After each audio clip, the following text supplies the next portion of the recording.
हरिओम. लाओत्सेचा ताओबोध योगदास श्री जयगणेश जोशी यांचे प्रवचन. जितम मया. या ओवीचा समारोप करताना लाओत्से सांगतो की परंतु सर्वात आश्चर्यकारक असे आहे की जेव्हा सत्ताधीश त्याचे कर्तव्य पूर्ण करतो आणि जेव्हा लोकांचे काम पूर्ण होते तेव्हा लोक म्हणतात की ते काम आमचे आम्हीच केले आहे. महाविलक्षण परंतु लाओत्से परखड सत्य सांगत आहे. कारण जिंकल्यावर किंवा काही चांगले झाल्यावर प्रत्येकजण त्याचे श्रेय घ्यायला उत्सुक असतो.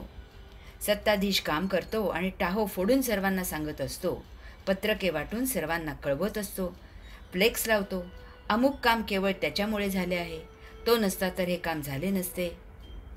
जितम मया. त्याने अमुक प्रकारे हुशारी केली, पाठपुरावा केला आणि निव्वळ त्याच्यामुळेच हे काम तडीस गेले आहे.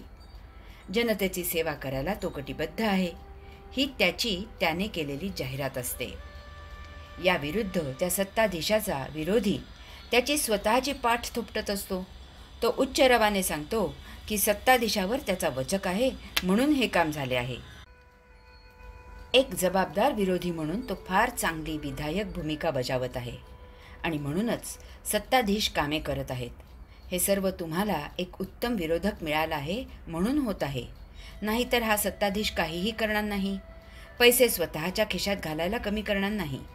तो पुढे सांगतो की त्यात त्या सत्ताधीशाने त्याचे श्रेय घेण्यासारखे काहीही नाही. आज तो स्वतः जर सत्तेवर असता तरीही हे काम झालेच असते, कदाचित याहीपेक्षा जास्त चांगले आणि स्वस्त झाले असते. विरोधकही टिमकी वाजवतो. जितम मया. लाओत्से सांगतो की जनता ही मागे नसते.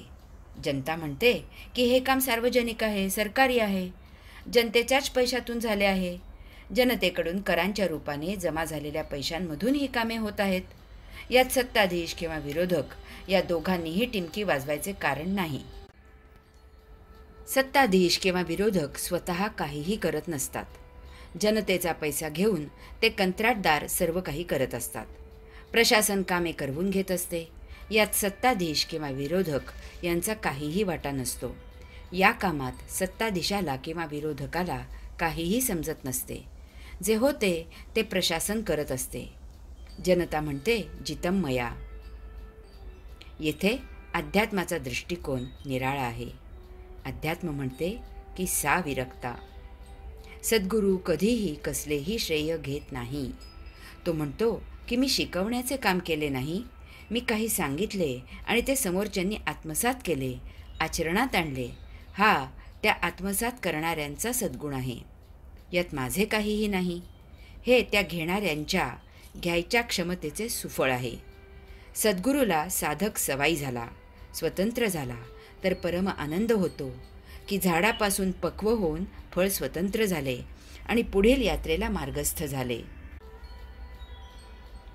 सर्व सत्ताधीश सर्व लक्षणी.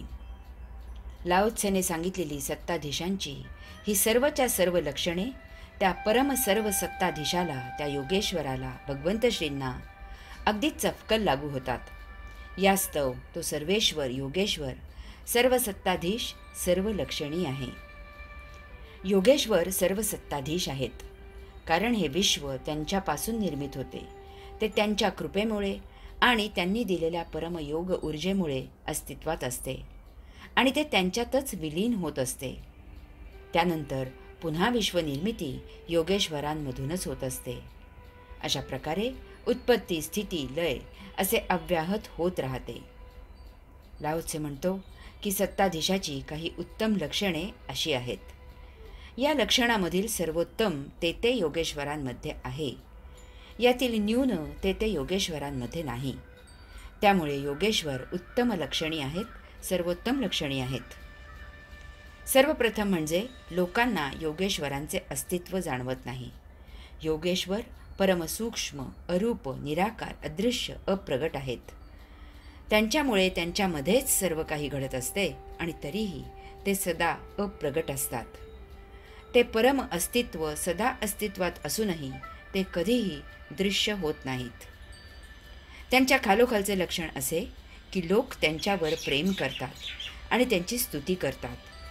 अवतार रूपाने योगेश्वर युगायुगातून विश्व कल्याणाकरिता प्रगट झाले तर लोक त्यांची पूजा करतात, त्यांची स्तुती करतात, त्यांच्यावर प्रेम करतात. परंतु हे प्रगटीकरण युगायुगातून क्वचित होत असते. अन्य समयी लोक त्यांच्या प्रतीकाची पूजा करतात, कवने गाऊन स्तुती करतात, मधुर भक्ती करून त्यांच्यावर प्रेम करतात. त्याच्याही खालोखालचे लक्षण असे की लोक त्याला घाबरतात. दुष्टांना परमात्म्याची नेहमीच भीती वाटते. त्यांच्या कोप होऊ नये म्हणून लोक काळजी घेतात. चुकून काही प्रमाद घडला असल्यास त्याचे पापक्षालन करतात. त्याच्याही खालोखालचे लक्षण असे की लोक त्याची निंदा नालस्ती करतात. राक्षस दुर्जन यांना विश्वात दुष्कृत्य करायला मोकळीक मिळत नाही. यास्तव असे परमात्म्याची निंदा नालस्ती करतात. जेव्हा सत्ताधीश लोकांचा विश्वास टिकवू शकत नाही तेव्हा काही जणांचा त्याच्यावरील विश्वास उडतो आणि अशा वेळी सत्ताधीश शपथांचा आश्रय घेऊ लागतो. राक्षस दुर्जन परमात्म्याची शपथ घेऊन ते सज्जन आहेत असे भासवण्याचा प्रयत्न करतात. जेव्हा हातून प्रमाद घडतो तेव्हा असे लोक परमात्म्याची शपथ घेऊन पुन्हा असे करणार नाही असे वचन देतात. परंतु सर्वात आश्चर्यकारक असे आहे की जेव्हा सत्ताधीश त्याचे कर्तव्य पूर्ण करतो आणि जेव्हा लोकांचे काम पूर्ण होते तेव्हा लोक म्हणतात की ते काम आमचे आम्हीच केले आहे. जेव्हा काही वाईट घडते तेव्हा लोक म्हणतात की दैवामुळे हे झाले. जेव्हा काही चांगले घडते तेव्हा लोक म्हणतात मी केले. हरि ओम.